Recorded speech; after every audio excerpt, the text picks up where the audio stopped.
Bienvenue dans votre émission Surtout sur le plateau de Studio 97 que j'ai plaisir à recevoir de très nombreuses personnes qui viennent nous parler un peu d'eux, de leur activité. Aujourd'hui, je reçois un monsieur qui est venu nous parler un peu de sa vie professionnelle. Beaucoup de choses à nous dire, beaucoup de choses à nous apporter. Je te laisse le soin de te présenter. Merci beaucoup, c'est gentil, merci de m'accueillir. Donc je m'appelle Greg Cialek, j'ai 39 ans. Bon, son Thibaut Guadeloupe, oui. Ça s'appelle en créole aussi. Hein. Oui, pas de problème. Ok, bon, son Thibaut Guadeloupe, et puis ça fait pas mal d'années que je suis ici. Et je suis spécialisé dans la vente immobilière. Voilà, c'est mon activité. D'accord. Alors, aujourd'hui, Greg, tu préfères Greg, Grégory, Greg? Mes amis m'appellent Greg. Donc, Greg, il n'y a pas de souci. Alors Greg, en tout cas, merci d'être venu sur le plateau de Studio 97. Je pense et je sais que tu as beaucoup de choses, qu'on a beaucoup de choses à découvrir avec toi. Tu as beaucoup de choses à partager avec nous et aussi de nous apporter des informations qu'on a vraiment besoin. Aujourd'hui, nous allons parler de Efficity.com. Qu'est-ce que Efficity.com? Alors Efficity, c'est un réseau de consultants immobiliers. Oui. Au même titre que d'autres réseaux comme Eras, Century, oui. Les agences traditionnelles qu'on connaît, qu'on pignon sur rue. Le métier a évolué depuis pas mal d'années. Il s'est créé des réseaux d'agences immobilières. Donc finalement, le métier reste le même, mais de l'agence traditionnelle qu'on connaît depuis pas mal d'années, s'est développé des réseaux de consultants immobiliers, mais qui travaillent, si tu veux, non pas de façon traditionnelle avec l'agence qui est à pignon sur rue, mais ce sont des agences, si tu veux, moi j'ai mon agence immobilière dématérialisée, une agence immobilière en ligne. On peut dire une agence immobilière 2.0 si tu veux. D'accord. Mais c'est pas innovant depuis aujourd'hui ni d'hier. Efficity on a fêté les 15 ans. D'accord. Donc si tu veux, Efficity c'est la maison mère et qui travaille avec des entrepreneurs spécialisés dans l'immobilier. Donc j'insiste sur le mot entrepreneur. Oui. Tous les consultants, on est tous des indépendants. On a créé une structure comme un système de franchise si tu veux. Si demain tu es franchisé d'une firme, oui. Bon ben voilà, tu es ton propre patron, oui. Mais tu bénéficies de l'enseigne, de la notoriété, des outils mis en place par la compagnie pour pouvoir performer dans ton activité. Mais au-delà de ça, ouais, on est vraiment dans le système, si tu veux, d'une franchise immobilière. D'accord. Donc aujourd'hui, on peut dire que tu es entrepreneur ou gérant de mon entreprise, de ton entreprise, mon agence immobilière en ligne. Absolument. D'accord. Alors ma première question, Greg, on t'a connu en tant que formateur pour récupérer.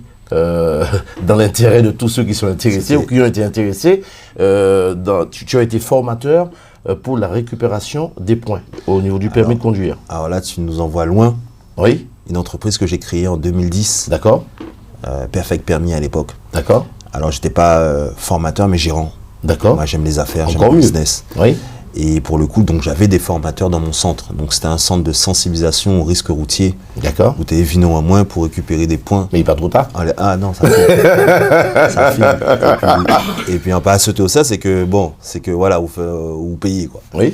Mais ouais, c'était une époque de ma vie. Bon ben, en tester, en fait certaines affaires, en prenant activité en milieu. Oui. Bon, pas regretter rien, mais si ça sera à refaire, non, je le referai pas quoi. Pourquoi? Ben parce que ça reste un micro-business, ça reste un business où bon, ça demande beaucoup d'efforts, beaucoup d'investissement. Et tu vois, sur les 45 millions d'automobilistes qui est à peu près, c'est un marché qui touche, si je ne me trompe pas, mais à l'époque, ça touchait 300 000, 400 000 personnes à l'année. Ah oui. Donc finalement, avec le nombre de centres de sensibilisation, voilà, je te parle de la concurrence, bon, ben, le gâteau il est maigre. C'est pas un truc... Et puis, si je devrais donner un conseil à quelqu'un, c'est de ne pas se lancer dans un business où les gens viennent à reculons, où ils ne sont pas contents de consommer ton service. D'accord. Tu comprends? Là, on est dans un système où ils étaient obligés parce que voilà, sinon il n'y a pas de permis. Oui, tout à fait. Et donc, bon, bah voilà, pour des raisons de légalité, quand il y a une fake stage en moins, quand il a récupéré 4 points, et ben voilà. Mais essaie d'imaginer, tu montes une affaire Et chaque client que tu vois, mais c'est pas content. Ouais. Mais c'est Kevin qui a payé, mais pas content de payer ce service-là. Il est gris, exactement. Mais c'est pas photo. À pas photo de nous, mais à pas photo de moi, mais bon, tu vois, un bon business pour moi, c'est lorsque tu rends un service et que les gens ils viennent, ils consomment, ils sont heureux de consommer tes affaires. Alors, est-ce qu'on peut être vraiment d'accord, puisque je vais te donner un exemple similaire, on a parlé de, ça m'arrive souvent de recevoir des artistes ou autres, hein. Je parle de Covid. Durant cette grosse période de Covid, ben, toutes les pompes funèbres, il n'y avait pas de place, donc ils vivaient. Moun qui t'a appelé, c'est moun qui a appelé, donc Bougala il y a en société. Non, après, faut bien. Non, mais heureusement qu'il y a là, faut bien que travail là, ça fait. Mais après, chaque monde qui a un média, devant un casaillon, mais à pas vraiment qu'à lancer moi dans le business ou pas dans harmonie avec ces monde avec les clients. D'accord. Ok. C'est pas pareil. Après, c'est comme le médecin, c'est comme les pompes funèbres, comme tu vois lorsque tu vas chez le médecin, c'est que ou pas bien. Tu vois, je veux te dire, ou pas content là, mais obligé, voilà. Et encore peut-être que tu es content d'aller chez le médecin parce qu'il va te soulager. Les gens, ils n'étaient pas contents. Pour eux, c'était une obligation de passer 2 jours. Tu as 2 jours, tu bloques 2 jours dans ta semaine, tu as tes activités, tu as ta famille, tu as ton boulot, nanana. Tu vois, il y a quand même pas mal de... Mais moi, je ne te cache pas que, à ma grande surprise, je suis passé par là. Hein. J'ai eu un problème, heureusement que j'ai eu la chance de faire 2 jours de formation pour garder, parce que mon permis n'a pas été retiré, pour garder mon permis. J'ai pris de l'avance, mais ça m'a quand même servi. Oui, non, mais il y a une utilité. Je dis juste que bon, c'est une belle histoire. J'en ai vécu pendant 5 ans. J'ai fait banqueroute. D'accord. J'ai fait banqueroute. Hein. C'est des choses qui arrivent dans la vie d'un entrepreneur. D'accord. Et comme je t'ai dit, aujourd'hui j'ai 39 ans. J'ai fait mon premier business, je l'ai monté à 24 ans. Donc c'était même pas ça, c'était une autre affaire avant. Bon, ça fait. Je pense que y a une phrase que j'aime bien dire. J'aime bien citer cet homme. C'est un grand homme. Permets-moi d'employer ces mots. Je pense que dans la vie, c'est soit tu gagnes ou soit tu apprends. Et là, je parle de Nelson Mandela. Moi, je peux dire que j'ai appris beaucoup. D'accord. Ma foi. Sans regret. Sans regret, non, ça fait partie de... Et ça m'a permis peut-être de rebondir et de me lancer dans mon business immobilier. Justement. Et d'avoir... et de m'en sortir pas mal quand même. D'accord. Alors, qu'est-ce qui t'a inspiré aujourd'hui de te lancer dans l'immobilier, puisqu'il y a beaucoup de concurrents, comme ce que on a parlé tout à l'heure. Et qu'est-ce qui fait que tu as choisi l'immobilier et pas autre chose? C'est,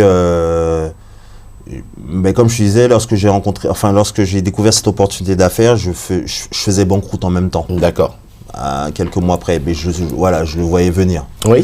Donc c'est pour ça que j'ai cherché une opportunité d'affaires. Si tu veux, j'ai démarré l'immobilier par rapport à ce qu'on m'a proposé, par rapport au business model. D'accord. Je voulais toujours rester indépendant. On me proposait d'être franchisé entre guillemets des F-City. Donc être toujours mon propre patron. Je voulais aussi un business model qui est rentable un peu. Je voulais pas d'employés, pas de salariés, tout ça. Donc c'était quelque chose qui me convenait. D'accord. Et puis l'immobilier, pourquoi pas? Si tu veux, je m'étais jamais vu vendre de l'immobilier. J'avais un peu en tête comme la majorité des Français. En tout cas, dis-moi qu'on joue, faut acheter case en moins, pour arrêter de rester locataire, etc. Bon, voilà, mais sans plus. Et finalement, j'ai découvert un métier passionnant. Je me suis vraiment intéressé, spécialisé. J'ai appris. J'ai énormément appris. Alors, chez F-City, on a la chance d'être aussi centre de formation spécialisé en immobilier, donc centre de formation agréé avec toutes les bonnes certifications, Calliope notamment, sans trop les citer, mais qui reste quand même une institution. Donc pour le coup, j'ai pu apprendre, me former, et puis j'y suis allé, quoi. Donc aujourd'hui, on peut dire que tu es opérationnel et tu es là pour conseiller, aider.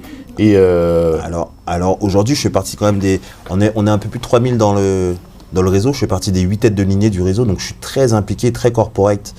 Je manage aussi, j'ai développé, j'ai recruté, j'ai des consultants.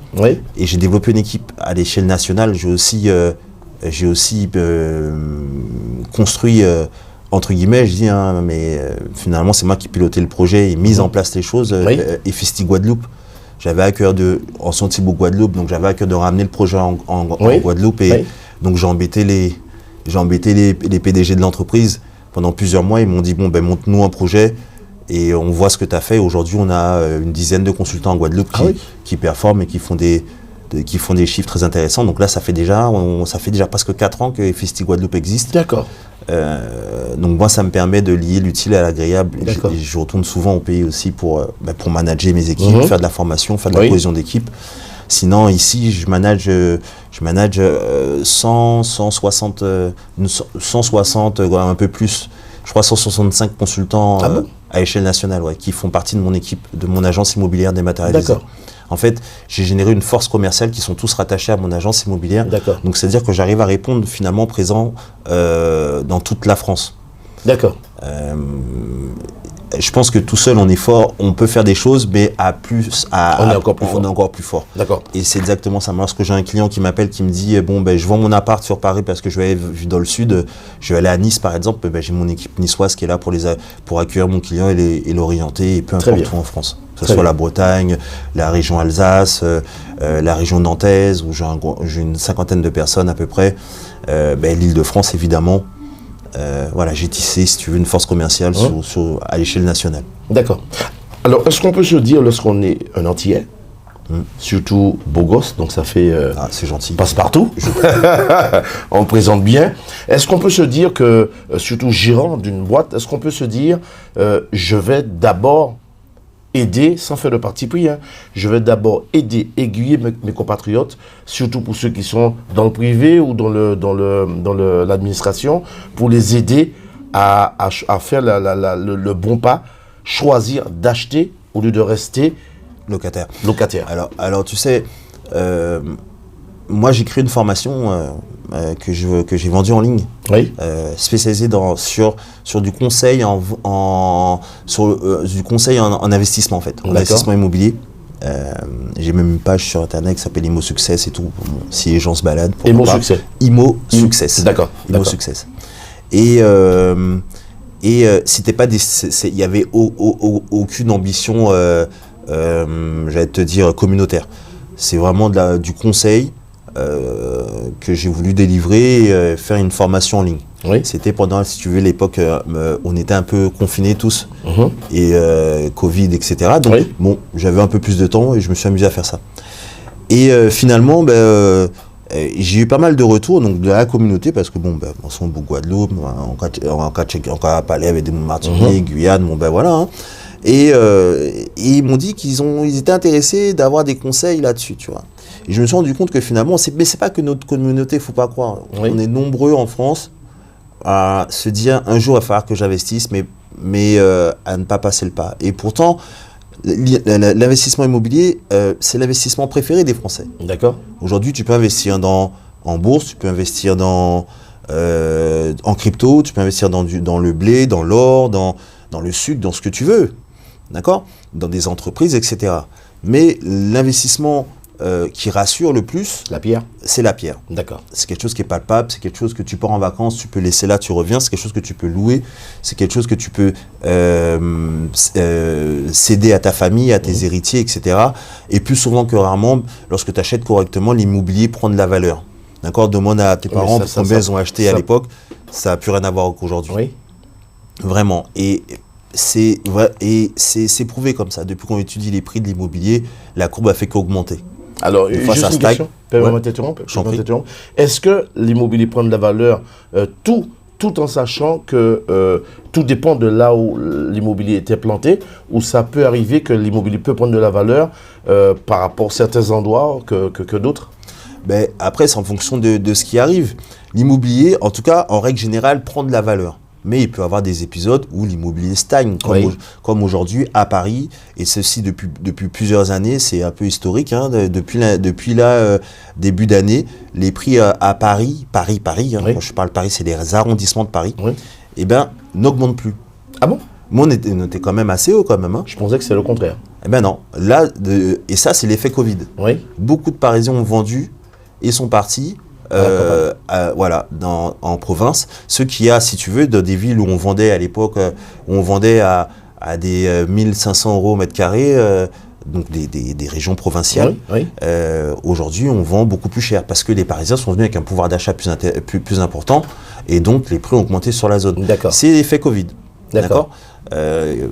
Tu sais, lorsque tu es confiné dans un appart pendant combien de temps, il y a des remises en question, il y a des questions existentielles qui peuvent arriver. Et donc là, ouais, il y a des décisions comme ça. Mais l'immobilier va varier. Si tu veux, je sais pas, moi, regarde la ville de Romainville, par exemple, depuis qu'ils ont mis le métro, ça a pris énormément. Aubervilliers, là, on arrivait Paris à l'époque, ça fait 20 ans que je suis rentré à Paris, mais Aubervilliers à l'époque, nous n'étions qu'à fuir Aubervilliers, pour on pas TV Aubervilliers. Oui, tout à fait. Genre de là, acheter, on vit à Aubervilliers, mais c'est 8000 du mètre. Tu vois, entre 7 et 8. Bon, ben, c'est comme ça. Parce qu'il y a eu du développement, les métros, il y a un pôle d'affaires à Aubervilliers, il y a pas mal de choses, comme à Saint-Denis. D'accord. Tu vois, tout ça, c'est des villes en effervescence et plein d'autres villes encore. Mais après, tu sais, le prix immobilier se fixe par rapport à pas mal de choses. Mais finalement, lorsque tu achètes un bien immobilier, tu achètes un prix au mètre carré, d'accord, sur une sectorisation donnée. D'accord. Ok, donc c'est en clair, tu achètes ton appart ici, je sais pas, à Paris, dans le 20e, bon ben c'est pas le même prix que si tu achètes dans le 16e. Ah là, on va loin, oui, ça va tu vois, mais t'achètes l'ambiance de vie, c'est souvent lié avec l'ambiance de vie, tout à fait, avec ce qu'il y a autour de toi, avec les choses, avec les transports de proximité, etc. Plus tu t'éloignes, en tout cas de Paris, plus tu vas dans des coins plus reculés, et plus le prix immobilier va baisser. Oui. Et après, c'est en fonction. Ça dépend aussi tout ce qui est poche de commodité, tout ce qui est aux alentours. Tout est pris en compte.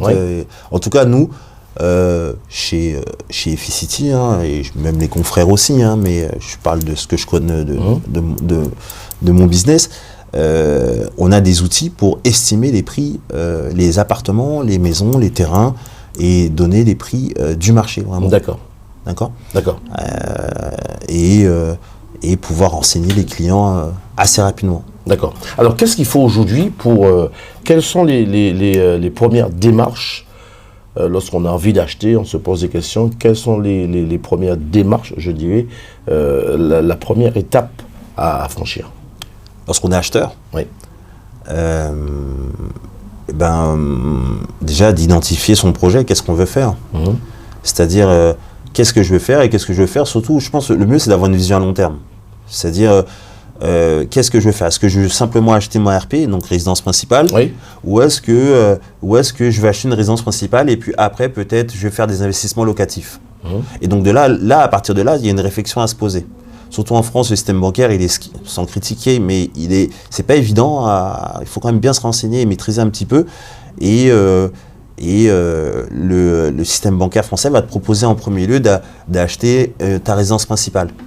D'accord? Mais la majorité des gens qui ont un salaire moyen, ils vont se lancer sur une résidence principale, partir sur 20 ou 25 ans de crédit, et finalement, ils vont se mettre au maximum de leur taux d'endettement. La question type, bonjour monsieur le banquier, je vais acheter, je vais devenir propriétaire, je peux monter jusqu'à où? Voilà, d'accord? Donc là, le banquier te donne ton maximum de taux d'endettement qui est 33% et tu ne peux pas aller au-delà. Donc, je ne sais pas, exemple, voilà, vous pouvez monter jusqu'à 200 000 monsieur et madame, ok, super, ils vont chercher un bien à 200 000 euros. D'accord. Ok? Ils vont partir sur 20 ans, mais il faut savoir que leur taux d'endettement va baisser après un certain nombre d'années. Il va falloir épurer le bien correctement et beaucoup. D'accord? C'est-à-dire qu'ils seront un peu bloqués si demain il y a une affaire et ils veulent faire un investissement locatif, par exemple. Eh bien, s'il n'y a pas une augmentation de salaire conséquente, d'accord, ils sont bloqués. Donc c'est pour ça, en clair, tout ça pour dire, c'est qu'est-ce que tu veux faire? Tu vois, si tu veux acheter uniquement ta RP, ok. Si tu veux acheter une RP puis acheter de l'investissement, bon ben moi c'est ce que j'ai fait. J'ai acheté des appartements, je les ai mis en location avant, puis après j'ai acheté ma résidence principale. D'accord. Pourquoi? Parce que ça me permettait en plus de faire je suis un peu spécialisé dans le domaine, donc j'ai essayé d'acheter correctement et de faire des opérations à rentabilité, d'accord, à bonne rentabilité. Et donc ne pas me contenter que faire une opération blanche. Mais lorsque tu fais une opération blanche, c'est sympa. Ça veut dire que tes dépenses sont couvertes par tes entrées. Super. Je parle de dépenses, je te parle de crédit et je te parle de charges et d'impôts fonciers. Okay? Donc lorsque tout ça c'est couvert par tes rentrées, tu fais une opération blanche. Génial. En tant que professionnel, je me suis dit, je vais chercher en Vitinti une rentabilité plus intéressante. Et c'est ce que j'ai fait. Donc du coup, je prouve à la banque que il y a de l'argent qui sort, mais il y a de l'argent qui rentre aussi. Oui. Et en plus de ça, il y a même un peu plus qui reste. Donc, on est dans des bonnes opérations. Lorsque tu fais ça comme ça, tu peux en faire 1, 2, 3, 4 et jouer avec ce qu'on appelle le levier bancaire. Et là, après, pour moi, c'est intéressant d'acheter ton TRP ensuite. Je ne sais pas si j'ai répondu à ta question. Oui, tout à fait. En clair, c'est en fonction de ton projet. D'accord. Tu vois, si l'investissement, ça ne te parle pas, oui. Bien sûr, il y a beaucoup de gens pour qui ça ne parle pas, ils ont le droit et c'est très bien. Et qui veulent uniquement acheter leur maison, bon, ben, identifiez ce que vous voulez exactement, parce que lorsque vous achetez une maison, ben, vous allez passer du temps dedans. Oui. C'est pas pour regretter demain, on n'achète pas pour revendre 10 jours après. Oui, c'est sûr. D'accord ? Donc, identifiez réellement ce qu'il vous faut. Après, dans une recherche immobilière, c'est pas évident de trouver 100% de ce que l'on cherche. D'accord ? Donc moi, je pense, c'est ce que je dis à mes acheteurs, listez les fondamentaux de vos critères. Il y a une liste de critères. Dans ces critères, il doit y avoir des choses fondamentales. Que sans ça, vous n'êtes pas bien. Et dans cette liste, il y a des choses qui le sont moins. D'accord ? Après, il faut couper l'apport en deux de temps en temps. Comme je dis, dans une recherche d'un bien, ça peut arriver, mais ce n'est pas évident de trouver 100% ce qui nous convient. Il faut, par contre, pas de rien céder sur ses fondamentaux. Oui.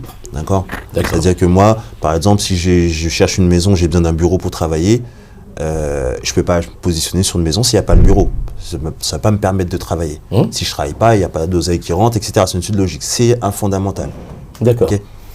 Alors, la question est la suivante. Lorsqu'on est seul et on décide d'acheter sur le plan administratif, quels sont les documents de base qu'il faut absolument avoir ? Écoute, pas grand-chose, hein. C'est pas des documents qu'on te demande, hein. C'est une offre de prêt.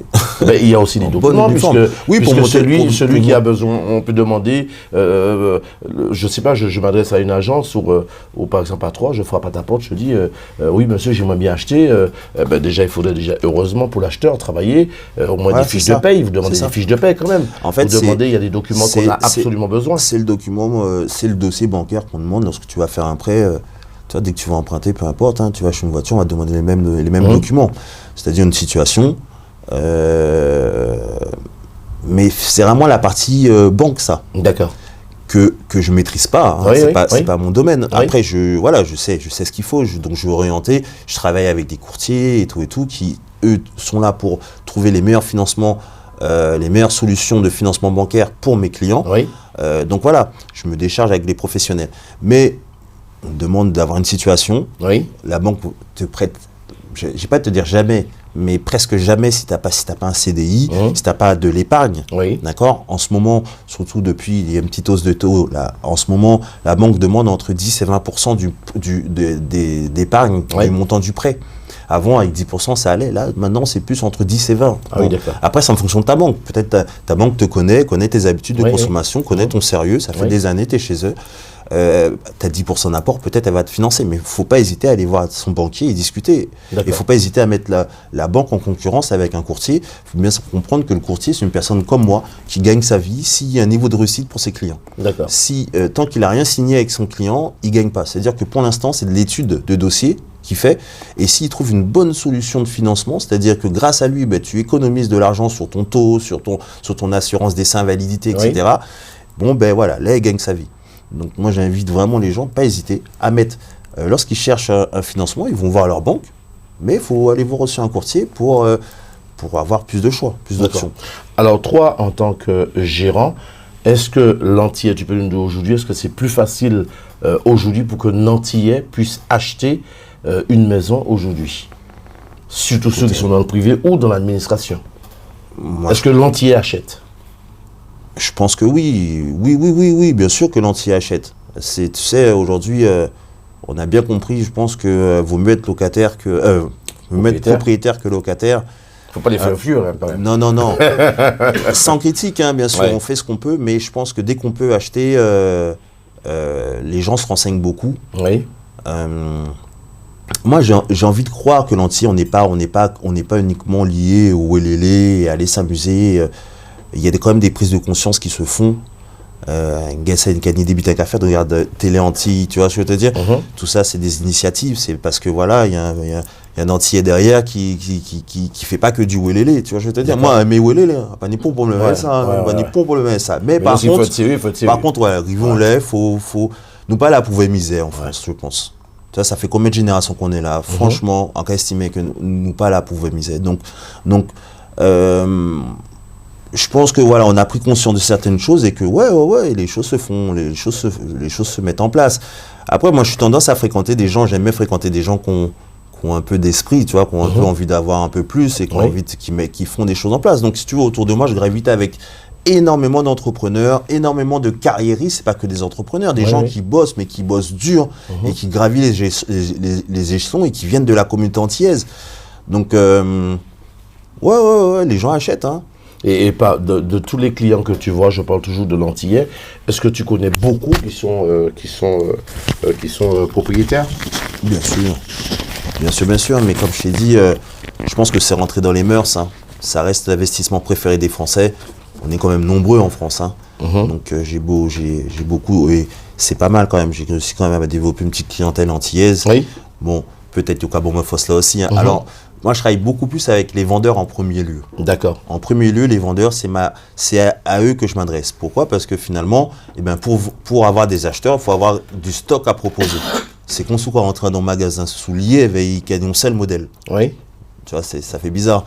Donc, lorsqu'on m'appelle, on me dit, Greg, tu n'as pas un appart à vendre? Oui, j'en ai, mais j'en ai plusieurs à te proposer. Parce que si je te propose qu'un seul lot, il y a de fortes chances que ça passe pas. D'accord. Bien sûr. Oui. Donc, par contre, lorsque je te propose, je sais pas, tu cherches un 3 pièces, mais j'ai 4-5 3 pièces à te proposer, bon, il y a déjà du choix et j'optimise la chance que j'ai un achat qui se positionne. Donc, en premier lieu, j'étoffe mon stock. Donc, je travaille en premier lieu avec des vendeurs et moi, j'ai fait passer le mot, tu sais, nous aussi on sait le faire, je pense qu'on ne le fait pas assez et que on a encore du travail par rapport à d'autres communautés telles que les Chinois ou la communauté juive. Yoka travaille bien qui entre eux. Moi j'ai vendu pour un Chinois, je peux te dire que j'ai fait 4-5 rendez-vous avant qu'il me signe un mandat. Ah oui. Et franchement, c'est parce que peut-être que, et il m'a mis en compétition, mais c'était parce que les autres, ils étaient peut-être un peu moins bons que moi, mais il m'a donné le boulot. D'accord. Et franchement, je peux dire que pour rentrer dans la communauté, et sans critique, hein, c'est des gens merveilleux, mais ils aiment travailler entre eux. Ouais, c'est sûr. Donc c'est ce qui fait peut-être leur force, c'est ce qui fait qu'ils ont une économie ici. Et voilà, tu sais, souvent le respect est économique. Hein, et ils sont imposés sur le marché dans différents domaines, la communauté asiatique, parce que Yoka travaille entre eux. Et ça fait plaisir lorsqu'il y a des Antillais qui m'appellent, oui, tiens, j'appelle de la part d'un tel. J'ai ma maison à vendre, j'ai mon appartement à vendre, j'ai mon terrain à vendre, j'ai vendu aussi aux Antilles, en Guadeloupe, etc. D'accord. Donc, ça le fait. Bon, on n'est pas au top là-dessus, hein. On n'est pas encore bien au top sur le travail communautaire, mais en communauté. Mais moi, j'ai à cœur de croire qu'au fur et à mesure du temps, ça va s'améliorer. D'accord. Alors, est-ce que, je suis désolé de te poser cette question, est-ce que, c'est vrai qu'on connaît assez souvent des problèmes de discrimination, lorsque tu as un dossier que tu gères, quelqu'un qui veut vendre ou peut-être acheter, au niveau de la banque, est-ce que ça arrive que le dossier bug par rapport à des problèmes de... On n'est pas dans le monde de oui, hein. Je pense que certainement, hein. Je pense que je pense que certainement, oui. Je sais qu'il y a des soucis comme ça en Guadeloupe, dont j'ai déjà entendu parler, en Guadeloupe et Martinique. Oui. Où les banques sont un peu plus réticentes envers les locaux. Donc, et comment que ça se passe lorsque toi, tu suis ce genre de dossier, par exemple? On se bat avec les courtiers, on essaie de présenter des dossiers corrects. On n'est pas magicien. Oui. Si tu arrives avec un dossier où la banque ne peut pas, impossible qu'elle te refuse, elle ne te refusera pas. Après, le dossier qui est gris-crac, un petit peu compliqué, peut-être qu'elle fera pas plus l'effort que ça. Mais je sais qu'il y a des sujets comme ça en Guadeloupe et Martinique. Après, je ne veux pas non plus rentrer dans une polémique. Oui, tout à fait. Ouais. Mais bon. Alors, est-ce que c'est facile aujourd'hui pour un Antillais qui travaille, dans la fonction publique? Est-ce que c'est une chose plus facile? Est-ce que c'est déjà un avantage que du privé pour obtenir son financement? Oui. Je pense travailler dans la fonction publique, pour la banque, ça rassure. D'accord? Mais par contre, ça rassure. Ok. Mais par contre, tu es limité finalement. Tu vois, dans le privé, tu as peut-être des salaires plus élevés. Oui. Et la banque, elle aime ça aussi. Donc, c'est en fonction de la situation. Sauf que dans le privé, on peut dire qu'il y a aussi on peut parler aussi du côté de sécurité d'emploi. Dans le privé, du jour au lendemain. Ouais, mais tu sais, aujourd'hui, les emplois publics, c'est plus comme avant non plus. Hein. C'est plus comme à l'époque de nos parents qui sont déjà retraités, qui ont travaillé dans la fonction publique et ils savent que là, on rentrer là où la vie. Ouais, c'est sûr. Job là où ça peut être job, même si en fonction publique. Hein, ouais, c'est sûr, tout à fait. Donc, oui, c'est bon, voilà, tu as un statut, mais je pense que tu es sur le même niveau en termes de sécurité de l'emploi. Hein. Aujourd'hui, on sait virer les gens dans le service public aussi. Hein. Tout à fait, ouais, tout à fait. Ouais. Donc, bon. Je pense que ouais, ça rassure la banque, mais la banque, c'est de l'argent. Il parle l'argent. Ouais. Je pense plus tu arrives avec un dossier qui est étoffé financièrement. Et voilà, tu sais, moi, je suis pas salarié de personne. Et pourtant, j'ai fait mes financements. D'accord. Et lorsque tu prends un dossier, est-ce que tu t'occupes de A à Z avec ou pour le client, ou tu t'en occupes jusqu'à une certaine limite et après tu cèdes le dossier à des petites mains?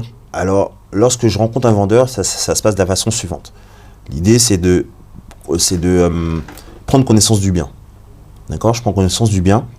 Je lui présente ma méthodologie de travail et de réussite. Je lui explique comment est-ce qu'on va faire. D'accord? C'est bien, je pense que ça rassure le client. Il sait où est-ce qu'il va avec moi. D'accord? Je lui détaille toutes les étapes. C'est-à-dire que, voilà, là, je vais faire une estimation, je vais prendre des notes, je vais faire mon reportage photo. Et puis, avec les outils que j'ai, les données que j'ai, j'arrive à faire une estimation assez rapidement. Je en fais une étude de marché, donc sur papier, là, de quoi et tout. Oui. Il comprend avec des explications. Donc, c'est souvent, ça se fait des fois en deux rendez-vous, si tu veux. D'accord. Ensuite, la mise en vente, donc il y a un contrat qui nous unit, ce qu'on appelle un mandat, d'accord, une obligation légale, absolument. Et je m'occupe de la mise en vente. Et là, il y a un travail de recherche d'acheteurs. Okay, donc moi, j'ai un fichier d'acheteurs conséquent que j'étoffe jour après jour. Et donc après, là, on se lance dans les visites. Moi, quand je mets un bien en vente, je pars toujours sur la rapidité. Le business aime la vitesse. Si on met un bien en vente et qu'il traîne sur les sites de vente pendant des mois et des mois et des mois, et bien finalement, je dévalue le bien. D'accord? C'est pas le but premier, mais c'est l'effet. D'accord. Parce que un bien qui a du mal à se vendre, les gens vont se dire, tiens, ça fait plusieurs mois que je le vois sur les sites. Il doit avoir un anguille sous roche, il doit avoir un souci, il doit avoir un vice de Est-ce qu'on peut se dire aussi c'est le vendeur qui n'est pas assez compétitif? Non. Si tu traînes sur les réseaux, c'est que de vente, c'est que tu n'arrives pas à vendre ton bien. D'accord. Et c'est un mauvais effet. D'accord? Donc pour ça, moi, je travaille toujours. J'explique que finalement, c'est pas parce que moi, je suis pressé pour vendre et gagner ma vie. Oui. C'est pour avoir un bon niveau, c'est pour avoir un bon effet, si tu veux. D'accord. Plus tu traînes avec la vente d'un bien affiché sur Internet, et plus il se dévalue. Et plus aussi, ça entraîne à de la négociation. C'est comme ça que j'ai acheté un de mes appartements. Ça faisait 4 mois qu'il était en vente. Et bien quand je suis allé voir le monsieur le vendeur, je lui ai fait une offre démesurée. Mais bien sûr, ça fait 4 mois que tu attends une offre. Oh, ça fait 4 mois en vivant de butin optimal. Donc voilà, le gars qui arrive et qui te fait une offre démesurée, où toi, tu es déjà touché psychologiquement, tu vends facilement. Tu as envie de vendre, on passe au la gueille. C'est sûr. Alors, quel est ton avantage quel est l'avantage et l'inconvénient que tu as dans ton métier?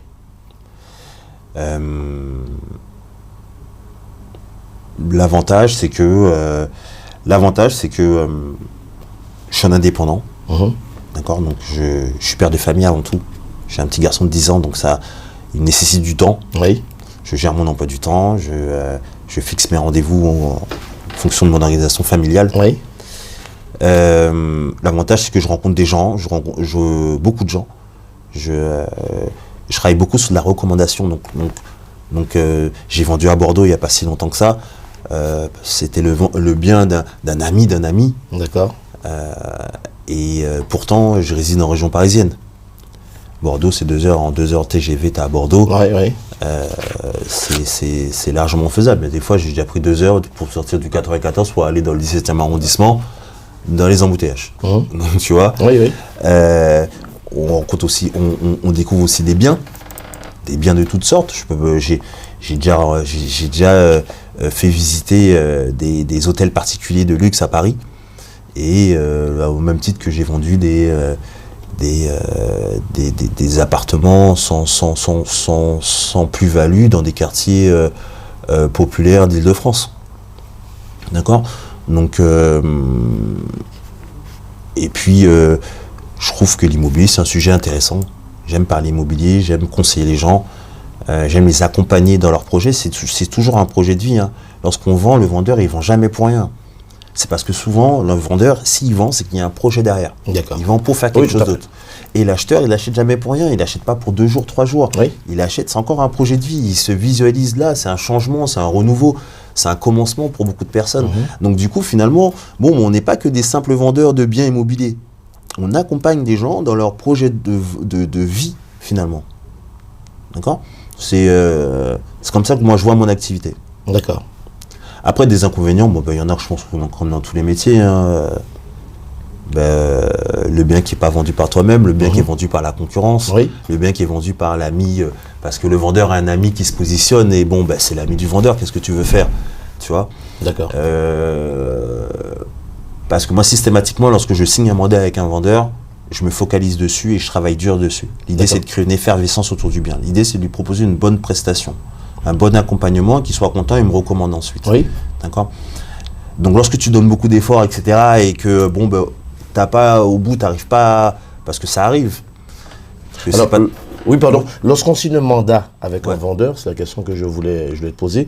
Lorsqu'on signe un mandat avec un vendeur, est-ce que ce vendeur peut aussi signer un mandat avec une autre agence? Alors, c'est en fonction du mandat. Il y a le mandat simple et le mandat exclusif. D'accord? Le mandat simple donne l'opportunité au vendeur de mettre plusieurs agences en compétition et voilà. Et travailler ainsi. C'est pas ce qu'on préfère et c'est pas ce que je recommanderais éventuellement. Mais le mandat exclusif, là, le vendeur, tu sens qu'il te fait confiance. Il te confie réellement la vente de A à Z de son bien. D'accord? Après, on peut faire un mandat, il y a des semi-exclusifs, etc. Oui. Bon, ça donne 2 options. C'est-à-dire que, ok, je suis le seul professionnel, mais le vendeur peut aussi faire une communication, etc. Moi, c'est des choses que je déconseille. Après, le vendeur est maître à bord lorsqu'il bosse avec moi, bien sûr. Mais si je devrais donner un conseil, je dirais, monsieur le vendeur, je te déconseille de faire ça. Fais-moi confiance à 200%. De toute façon, écoute, ça fait 8 ans que je fais ce métier, tu ne peux pas être plus fort que moi. D'accord. Tu vois, c'est comme, je te donne un exemple. Hein, dernièrement, j'ai crevé, j'ai changé ma roue. C'était 23 heures, je change ma roue, j'ai pris une roue, j'ai dû prendre, je sais pas, une demi-heure. Tu vois? Oui, oui. Bon, j'ai dû prendre une demi-heure pour monter ma roue. Le lendemain, tu sais comment ça marche. Bon, tu as mis ta roue. Le lendemain, il faut aller voir le garagiste pour qu'il te change les deux pneus. Oui. D'accord? Même il s'est fait ça en 4 minutes, 5 minutes. Ah oui, d'accord. Et il m'a fait un équilibrage, un parallélisme, et c'était plié. Mais normal. Donc, ce que je veux te faire comprendre, c'est que je peux changer ma roue. Oui. Mais je ne pourrais jamais la changer mieux que monsieur. Monsieur fait ça matin, midi et soir. C'est sûr. Tu vois? C'est sûr. Et c'est ce que j'explique aux gens.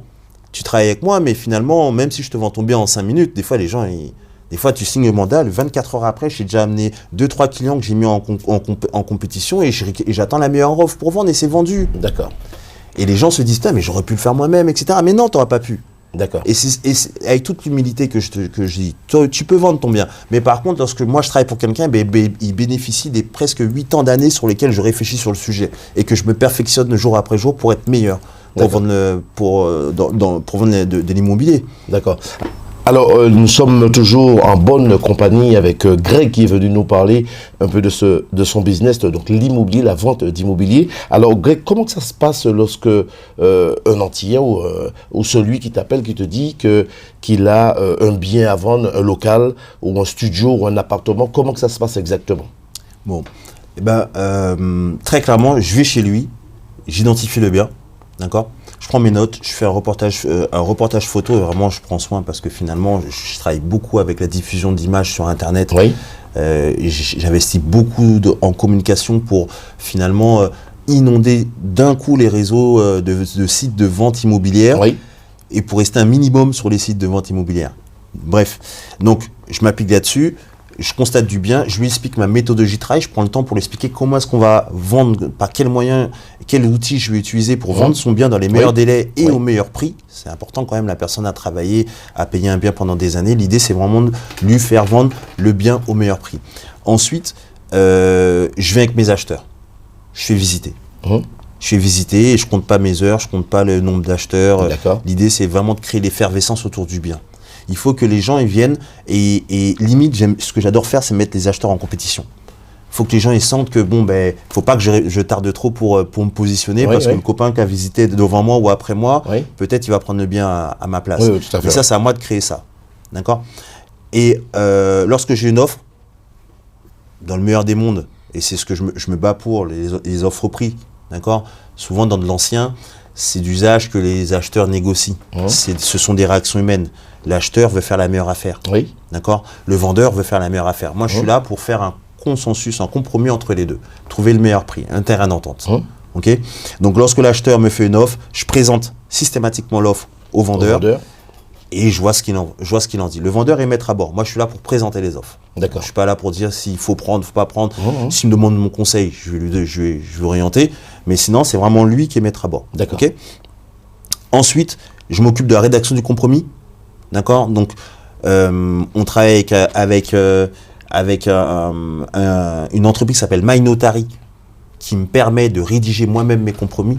D'accord ? Donc, quand je dis rédiger, c'est un outil qui nous permet, on remplit des champs, c'est vérifié par les notaires, c'est vérifié aussi par le service juridique d'Efficity, d'accord, qui est aussi, entre guillemets, je ne l'ai pas dit tout à l'heure, mais on est une filiale du groupe Foncia.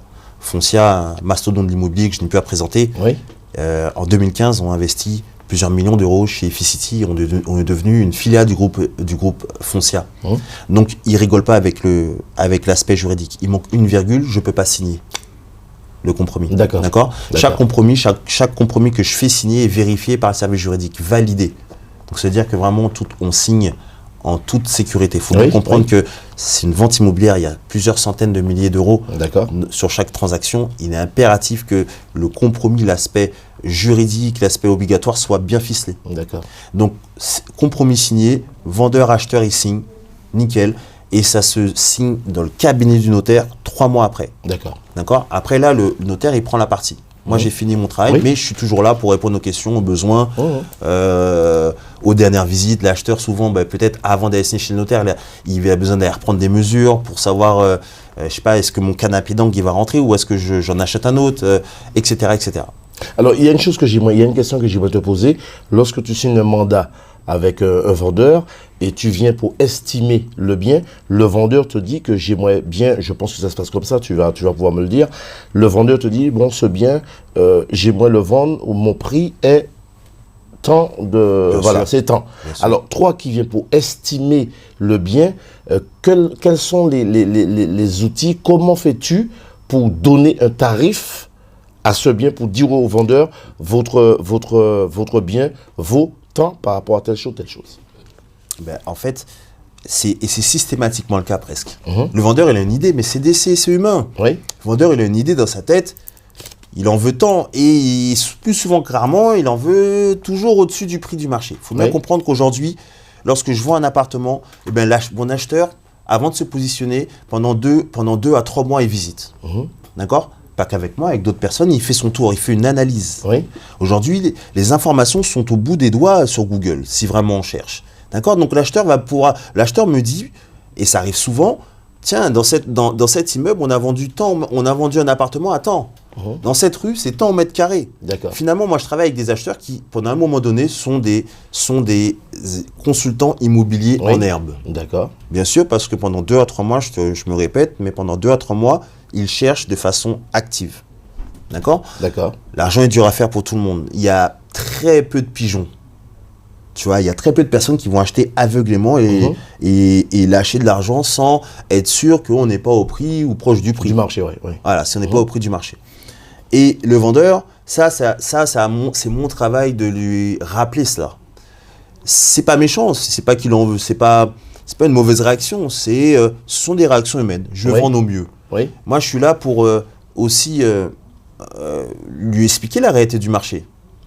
Je ne suis pas là que pour vendre. Avant de signer un mandat, je lui explique la réalité du marché. Dans votre quartier, ça se vend à temps. Dans votre immeuble, ça s'est vendu à temps. Et je lui donne toujours des ventes de l'année en cours.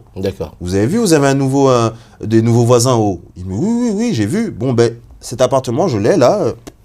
Il s'est vendu à temps. Exactement. Donc, ce sont des impôts vraiment qui sortent des cabinets de notaires, etc., etc. D'accord ?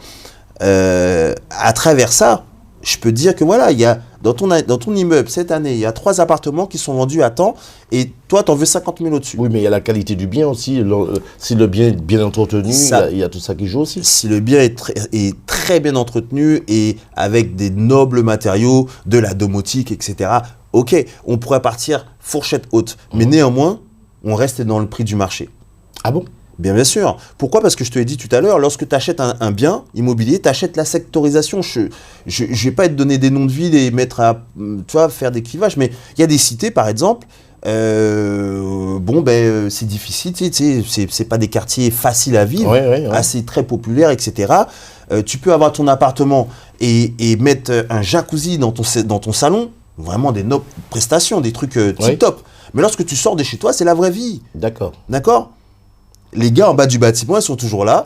Les deals dans le quartier se font toujours. Les flics, ils sont toujours en train de courir après. Tu vois, les magasins sont fermés. Le docteur, il a fui ton quartier, etc., etc. Tout ça, ça plombe le prix immobilier d'une sectorisation. Donc, malgré que chez toi, t'as mis de l'or sur les murs. Mais tu vas pas changer le prix de ton appartement. D'accord. On va le vendre, aller plus cher que celui du voisin puisqu'il est mieux équipé. D'accord. Ok? Mais tu rajoutes pas des millions dessus. Tu peux pas passer de A à Z parce que tu as un peu mieux équipé ton bien. On vend un prix au mètre carré sur une sectorisation donnée. Maintenant, ce que tu auras fait, tu vas le vendre plus rapidement parce que ton appartement il est tip top et ça se trouve c'est le seul qui est comme ça dans ton quartier. D'accord? Tu vas le vendre au prix mais fourchette haute. Ok? Et tu vas le vendre rapidement. D'accord. Ça, il n'y aura pas de négociation, etc., etc. D'accord? Voilà, c'est ça que tu aurais créé. Et il ne faut pas oublier aussi que pendant un laps de temps, tu as vécu dans ton appartement dans de bonnes conditions. Tout à fait. D'accord? Ça, souvent, les gens l'oublient.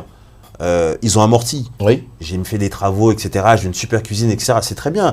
Mais ça fait 5 ans que vous jouissez de cette cuisine. Vous l'avez amorti, c'était pour vous. C'est génial. Et en plus de ça, ce qui est aussi génial, c'est que grâce à ça, je vais pouvoir générer des coups de cœur plus rapidement. Vous allez moins se rester de temps sur le marché de la vente. Ouais, c'est ça. Voilà. Mais ça ne va pas donner 50 000 euros par rapport au prix du marché. C'est ça. Voilà. Alors aujourd'hui, pour tous ceux qui regardent cette belle émission, qu'est-ce que tu peux proposer, qu'est-ce que tu peux vendre exactement? Moi, je vends de tout. Je vends de tout. Les vendeurs me confient leur maison, me confient les appartements avec ou sans locataire. Et des fois, c'est donc des produits locatifs, des immeubles de rapport avec locataire. De temps en temps, j'ai des immeubles de rapport vides, mais ça aussi, c'est très rare, mais c'est plus souvent avec locataire. Je vends aussi des locaux commerciaux, des bureaux, des plateaux de bureaux. Je vends de tout. Tout ce qui est bâti. On vend aussi sur plan. Des gens qui sont un peu plus intéressés dans le neuf, on sait faire, on vend sur plan. J'ai des contacts et des promoteurs sur la France entière. Sur les 2-3 prochaines années, on a un visu sur les constructions à venir. D'accord. Donc tous ceux qui ont regardé cette émission, vous avez votre logement, votre studio, votre entreprise à vendre, des bureaux, des locaux commerciaux à vendre. Donc on peut éventuellement te contacter. Oui, tout à fait. Par un simple coup de fil, prendre un rendez-vous. Par un simple coup de fil, prise de rendez-vous. Je passe les voir, je me présente et je me mets au travail sans problème. En plus de ça, alors j'en profite, je fais une offre en ce moment, et ça c'est une offre qui dure 1 mois. Pendant 1 mois, toutes les personnes qui vont m'appeler, qui vont me confier leurs biens, d'accord, pour que je puisse les accompagner sur la vente de leurs... Donc là, je m'adresse à des vendeurs. Toutes les personnes qui vont m'appeler pour me confier leurs biens et que je vends leurs biens, et ben je les envoie aux Antilles. Un billet aller-retour c'est très intéressant. Paris-Guadeloupe, Paris-Martinique, Paris-Guyane en fonction de là où il veut aller. D'accord. Mais c'est pour remercier de la confiance donnée.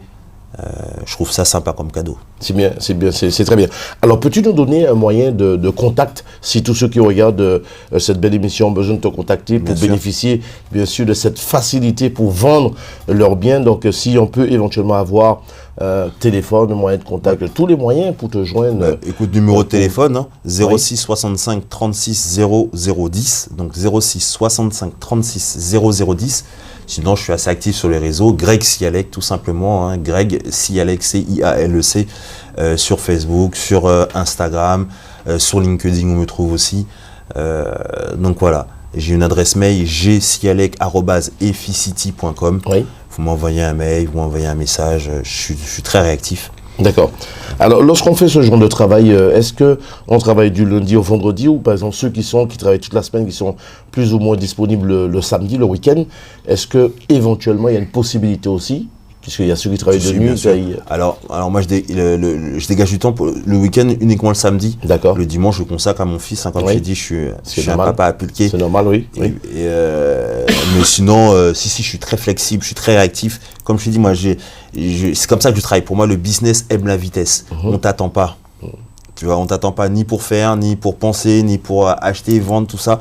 Et il y aura des gens, tu sais, l'immobilier existait avant. Hein. Tu l'as dit aussi, c'est un marché qui est très concurrentiel. Oui. Donc finalement, moi je me dis, pour sortir mon épingle du jeu, je ne suis pas contenté d'être bon uniquement. Oui. Je suis spécialisé pour devenir vraiment très bon. D'accord, il faut bien comprendre que, vois-moi, hein, voilà, moi en e-logs, tout ça. Moi, j'adore mes logs, je les assume et tout va bien. Oui. Mais dis-toi bien qu'on me met en compétition systématiquement. D'accord, je ne travaille pas qu'avec des Antillais. J'ai dit, j'ai vendu pour des Chinois, j'ai vendu pour des Juifs, j'ai vendu pour des Blancs, j'ai vendu pour tout le monde. Je vis en France, je travaille en France. Donc la majorité de ma clientèle, ça n'a pas été des Antillais, il faut qu'on se le dise. Alors, est-ce que c'est difficile pour un Antillais, bien sûr, qui est dans ce genre de métier, de la vente immobilier, et que tu arrives dans un métier qui, à la base, n'est pas forcément représentatif. Le noir n'est pas forcément représentatif de l'activité. Tu peux mettre des mots sur la réalité. Oui. Tu sais, un homme averti en vaut deux. Moi, j'étais averti, j'en valais 10. C'est-à-dire que je pense que c'est tes compétences qui vont faire que, voilà, on va t'écouter. Oui. Tu vois, lorsque j'arrive chez quelqu'un, on me regarde uniquement. Ok, c'est les premières minutes. Charge à moi de faire en sorte que la personne m'entende. Tu vois, donc c'est-à-dire que je suis clair dans mon discours. Le rendez-vous il est préparé, tu sens que tu parles à un professionnel. Ok. Dans l'immobilier, il y a aussi beaucoup de gens nuls, faut dire ce qui est. D'accord, des gens qui viennent là et selon moi, on va le vendre à temps. Pour moi, ça n'a aucun intérêt parce que si je suis pas bon là-dedans, déjà si j'estime mal le bien, oui. Je vais pas vendre. C'est ça. Ok, si je vends pas, je gagne pas ma vie. Attention, je suis un indépendant, moi je gagne ma vie lorsque c'est signé chez le notaire. Oui. D'accord. Donc je suis obligé de mettre un niveau de professionnalisme et pour gagner ma vie et aussi pour pas passer pour un nul auprès des gens. C'est un truc que je ne supporte pas du tout. Donc je suis dans mon cadre professionnel, je suis carré de A à Z et ça paye. Alors ton professionnalisme fait que tu as reçu un prix dernièrement. Est-ce que tu peux nous en parler? Un prix dernièrement, j'en ai reçu plusieurs, mais le prix le plus intéressant que j'ai eu, c'était un événement annuel au sein d'Eficity. Hein. Donc tous les ans, il y a des événements annuels qui regroupent tous les consultants de la France et comme les meetings d'entreprise, quoi, tu vois. Et j'ai fait partie, j'ai été le top développeur, c'est-à-dire que j'étais la personne qui a construit, qui a recruté le plus de consultants et formé le plus de consultants sur la même année. Donc c'était génial. Ouais, ça faisait du bien parce que j'ai travaillé dur pour arriver là-dessus. Oui. Et j'étais avec mon équipe qui m'encourage. Hein. Mon équipe, si tu veux, c'est pas qu'un fonds de commerce, quoi.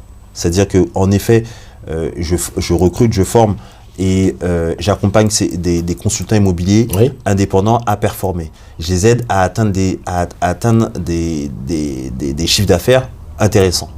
Ok. Mais au-delà, c'est une vraie aventure humaine, quoi. D'accord. C'est une vraie aventure humaine. D'accord. Alors, est-ce que c'est plus facile d'acheter ici, en métropole, ou tu peux conseiller à quelqu'un, un Antillais, qui veut acheter, ça peut être plus facile d'acheter aux Antilles? Je sais pas. Je pense que là, pour acheter en Guadeloupe, tu sais, j'ai l'impression, je sais pas. Alors, est-ce que ça peut être moins cher aux Antilles? En Guadeloupe, j'ai l'impression qu'on va plus t'accorder un crédit pour avoir une voiture, même si c'est un gros bolide, même si t'as pas vraiment la situation. Mais par contre, pour acheter un appart au même prix de la voiture, c'est un gros bolide, c'est plus difficile, je trouve. Donc, bon, ça aussi, on pourra aller sur un autre sujet, hein, mais ça, là, on est là pour des heures et des heures. Oui. Je sais pas, je dirais pas que c'est plus facile, mais quand tu vas acheter en Guadeloupe, en tout cas, quand tu t'adresses aux banques guadeloupéennes, il faut avoir, je pense, faut préparer ton dossier, quoi. Alors, est-ce que les jeunes achètent plus facilement, surtout les Antilles, est-ce que les jeunes achètent plus facilement aujourd'hui que d'une certaine génération? Parce que c'est vrai qu'aux Antilles, lorsqu'on arrive aux Antilles, on voit, même moi je le vois, hein, les jeunes se prennent en main, ils ont déjà leur maison. Est-ce que c'est plus facile pour un jeune d'acheter qu'une certaine génération? Moi, je sais pas. Tu sais, il y a des gens qui disent que la vie pour les jeunes aujourd'hui est plus dure que celle d'avant, que les jeunes d'avant. Avant, c'était les années 60, 65, 70, c'était le plein emploi presque et tout. Tu vois, il y avait moins de chômage, etc., etc. Par contre, je pense que les gens, je pense que les gens prennent plus conscience rapidement de l'importance d'être propriétaire. Je dirais ça comme ça. Tu vois, donc à partir du moment où tu prends conscience des choses, moi, tu te donnes les moyens pour. Mais je pense que ouais, c'est les Antillais, en tout cas pour les jeunes à qui je parle et tout, j'ai beaucoup de clients, des jeunes clients qui viennent d'être en CDI et tout, et qui se lancent et qui achètent leur appart, leur première acquisition, même si c'est un petit... Moi, c'est ce que je dis, hein, c'est ce que je recommande à mes petits cousins dans la famille dès que je peux parler, même si c'est un petit studio que tu peux acheter, achète. Et souvent, c'est de la méconnaissance, hein, c'est de la désinformation. Tu penses qu'il faut être millionnaire pour acheter, c'est pas vrai. Il faut juste une situation. La majorité d'entre nous, on a cette situation. Mais, alors, il faut une situation, il faut aussi un peu d'argent de côté. Oui. Et là, c'est là qu'on a des fois du mal. Tu vois, on dépense beaucoup aussi. Donc, ça se prépare une acquisition immobilière. Tu ne peux pas arriver comme ça et dire je vais acheter sans mettre un peu d'argent de côté, etc., etc. Il faut une tenue de compte aussi. Tu peux avoir de l'argent de côté, avoir un CDI, mais si tous les mois finalement, bon ben il n'y a pas de tenue de compte, c'est pas bon. Si tu as fait trop de crédit conso, si tu vois, tout ça c'est des trucs qui vont te freiner sur la possibilité de faire un financement IMO. D'accord. Alors, tu as eu un conseil à donner à ceux qui regardent, cette émission. Est-ce que tu penses que c'est plus facile aujourd'hui, on en a un peu parlé, mais est-ce que tu penses que c'est plus facile aujourd'hui, surtout pour l'Antillais qui vit ici et qui peut-être demain a envie de repartir aux Antilles? Est-ce que c'est mieux de conseiller ou que tu penses que c'est plus important pour l'Antillais d'acheter un bien ici? Peut-être que si demain il part, de vendre ou de, comme tu as dit... Moi, je pense que de toute façon, au lieu de rester locataire, voilà, au lieu de rester locataire, de toute façon, il faut payer ton loyer. Oui. D'accord. Souvent, lorsque tu montes un bon dossier avec ton banquier ou avec ton courtier, eh ben, t'essaies de te rapprocher du loyer que tu payes déjà. Ok. Si aujourd'hui là, un simple 2 pièces, t'es à 850 en fonction des quartiers. Un 2 pièces. Oui. D'accord. En fonction des quartiers, t'es à 850. Des fois même plus. Ok. Ces 850 € là, tu peux faire un investissement. 850 € par mois, ben, t'achètes un bien qui est à 160 000, quoi, à peu près. Tu vois, à peu près, hein, de ce que je vois, voilà. À 160 000, tu peux t'acheter un appart. Après, ça dépend où, tu vois, mais tu peux t'en acheter un quand même. D'accord? C'est une prise de conscience.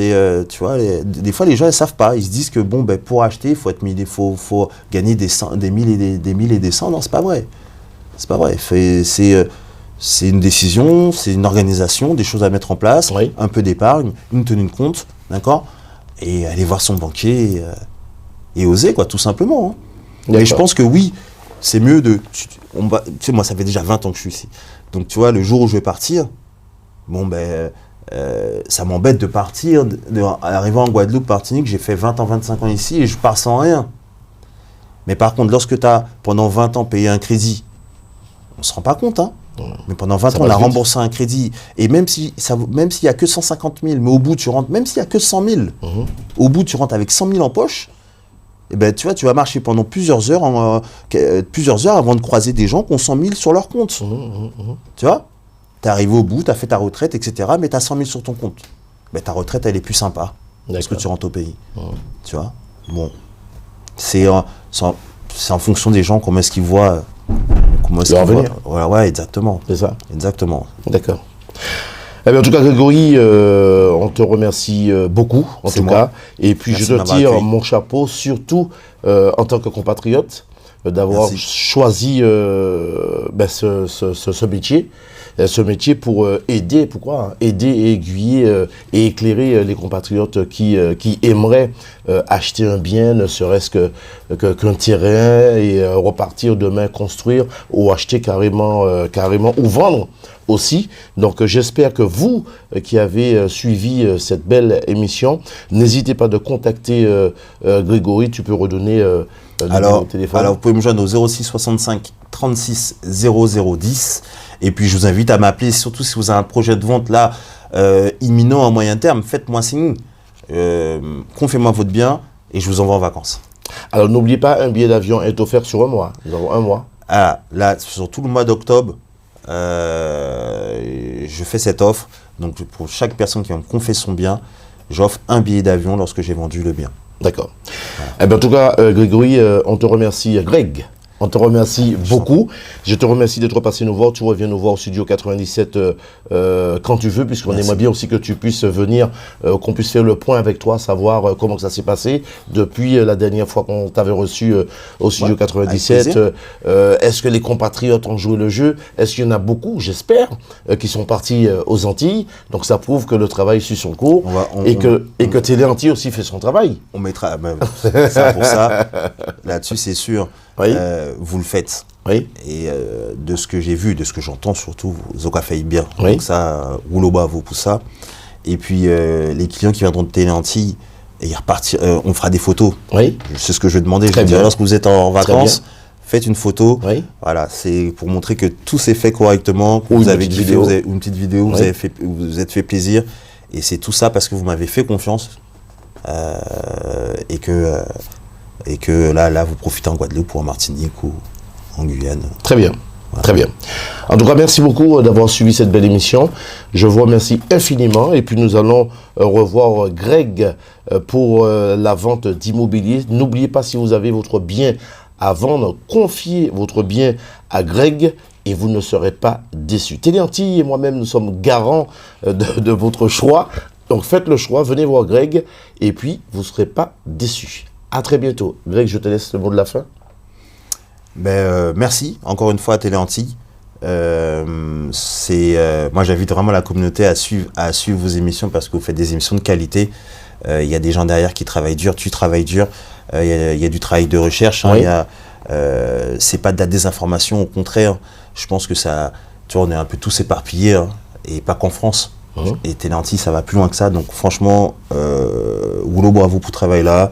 Pour ça, Zoka fait de bon nous. Et ben, nous besoin des médias comme ça, quoi. Eh bien, en tout cas, nous besoin aussi mon compte, puisque nous savons qu'on fait un travail de qualité. Je te remercie beaucoup et merci je te dis à très bientôt. À bientôt. Merci, Greg. Bye. Merci.